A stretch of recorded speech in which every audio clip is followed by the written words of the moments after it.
کہ بتاؤ تمہارے دشمن کی بھی بیوی ہو اگر کوئی اور اس کے چھوٹے چھوٹے 4 بچے ہوں، کیا تم اپنے دشمن کے لیے خواہش رکھو گے کہ اس کی بیوی چھوٹے چھوٹے 4 بچے چھوڑ کے مر جائے اور اس کے بچے سوتیلی ماں کے ہاتھوں پٹتے رہے، ان کے مینٹل ماڈلز تک بدل جائیں؟ سارے کہیں گے نہیں نہیں جی، کیوں نہیں؟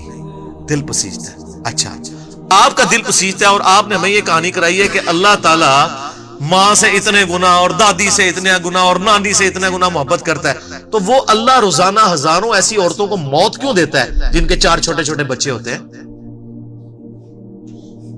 اس پہ ساروں کی زبانیں گنگ ہو جاتی ہیں۔ اگر وہ آل لونگ ہے کیوں موت دیتا ہے؟ اللہ تعالیٰ اپنے معاملات میں بہت سخت ہے میرے بھائیوں، اللہ کو سیریس لینے کی ضرورت ہے۔ ظاہر ہے اس کائنات کی ایک ہی حقیقت ہے، وہ اللہ ہے، اگر اس کو کوئی سیریس نہیں لیتا تو اللہ تعالیٰ کے لیے کیا ہے؟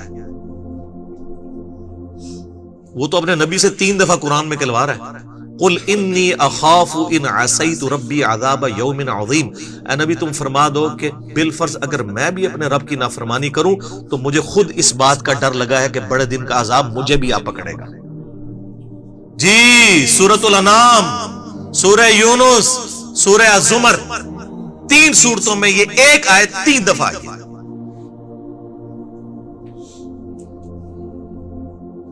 آپ مجھے بتائیں جو آپ کو کہتے ہیں جناب ہم بخشوا لیں گے، ہم اپنے مریدوں کو لے جائیں گے، اور تو انہوں گھنگن نہیں دینا کسی نے اسے،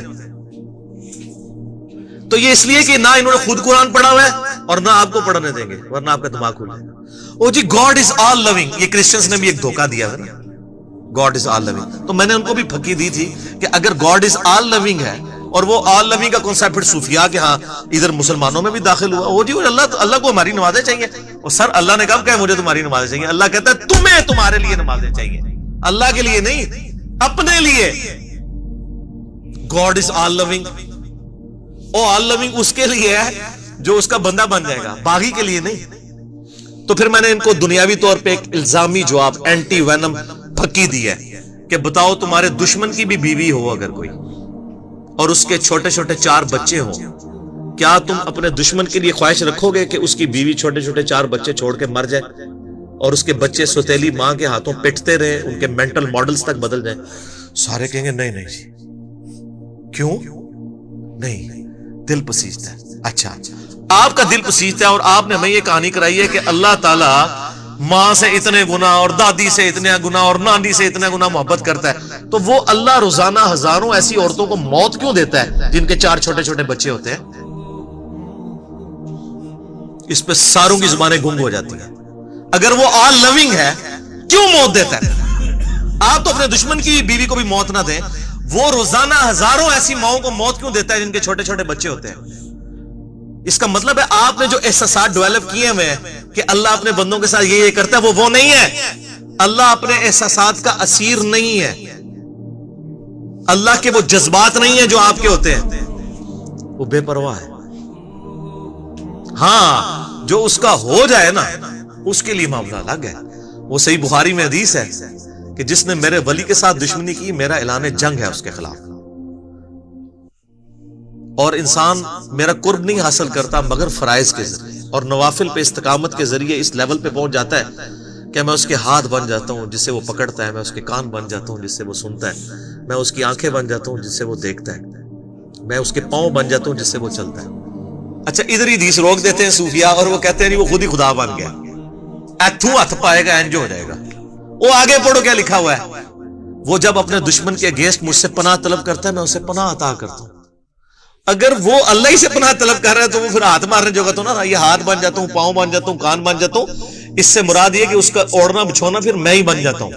قل ان صلاتي ونسكي ومحياي ومماتي لله رب العالمین، اے نبی تم فرما دو بے شک میری نماز، میری قربانی، میرا جینا، میرا مرنا سب اللہ کے لیے۔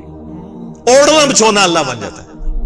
اس حدیث کے آگے الفاظ ہیں، اللہ تعالیٰ ماتا ہے مجھے کبھی کسی معاملے میں ہچکچاہٹ نہیں ہوتی سوائے ایک معاملے کے کہ جب مجھے اپنے کسی مومن بندے کو موت دینی پڑتی ہے۔ اللہ کہتا ہے میں بھی اس پہ ریلیکٹڈ ہوتا ہوں، کیوں؟ میرا بندہ موت کو ناپسند کرتا ہے۔ ظاہر ہے موت تو کسی کو بھی پسند نہیں ہے، انسان زندہ رہنا چاہتا ہے، اور یہ اللہ نے انسان کی کوالٹی رکھی ہے کہ اسے زندہ رہنے کی خواہش ہے۔ اسی لیے اولیاء اللہ بھی جب خطاب کر رہے ہو نا وہاں پہ اسپیکر پھٹ جائے تو وہ بھی یوں کر جاتے ہیں، لا حول علیہم ولا ہم یحزنون. کیوں کرتے ہیں؟ یہ نیچرل اللہ نے رکھا ہوا ہے. کسی اولیاء اللہ کو کہنا یہ سامنے یہ بٹ صاحب کے پاس جو بندوق بڑی خطرناک سی انہوں نے تانی بھی ہے، کسی اولیاء اللہ کو کہنا پڑھ لے کلمہ میں چلان لگاؤ، تو آپ دیکھ لیں اس کی کیا حالت ہوگی. یہ اللہ نے نیچرل رکھا ہوا ہے. موت تو اللہ فرماتا ہے کہ میں بھی ریلیکٹڈ ہوتا ہوں، وہ اپنی موت کو ناپسند کر رہا ہوتا ہے اور میں اسے موت دے کے اپنے پاس لانا چاہتا ہوں. پھر کیا ہوتا ہے؟ پھر تو وہ قرآن پاک میں سورہ آمین میں سجدہ میں ہے نا کہ ایسے لوگوں میں پھر فرشتے نازل ہوتے ہیں، ان کو بشارت دیتے ہیں موت کے وقت. اور پھر سن ابی داؤد میں، سن نسائی میں بڑی ڈیٹیلڈ احادیث ہیں کہ جب ایمان والے کی موت کا وقت قریب آتا ہے تو باقاعدہ اس کو امادہ کیا جاتا ہے کہ وہ خود کہے کہ میں مرنا ہے. وہ جب سب کچھ دیکھتا ہے وہ کہتا ہے ٹھیک ہے جان دو، پہلے نہیں کہتا جان دو.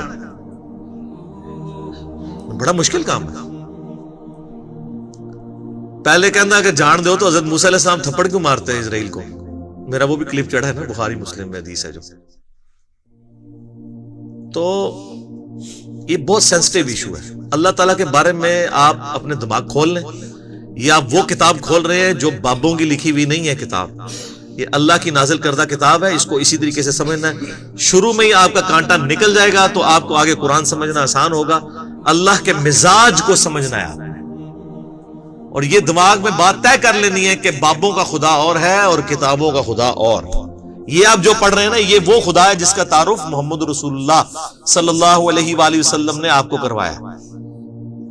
یہ وہ خدا ہے جس کا تعارف پیغمبروں نے کروایا، اور پیغمبروں نے ان کتابوں کے ذریعے کروایا جو اللہ نے ان پہ نازل کی تھی. یہ مولانا روم کے مثنوی شریف والا خدا نہیں ہے، یہ قرآن شریف والا خدا ہے.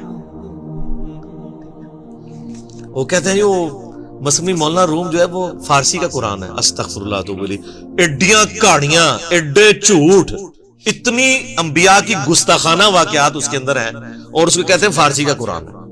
سر فارسی کا قرآن وہی ہوگا جو قرآن کا ترجمہ فارسی میں شاہ ولی اللہ دہلوی نے کیا ہوا ہے. باقی وہ کہانیاں لکھتا رہے وہ قرآن نہیں بنتا. تو یہ ساری میں نے گفتگو شروع میں ہی کانٹا نکال دی.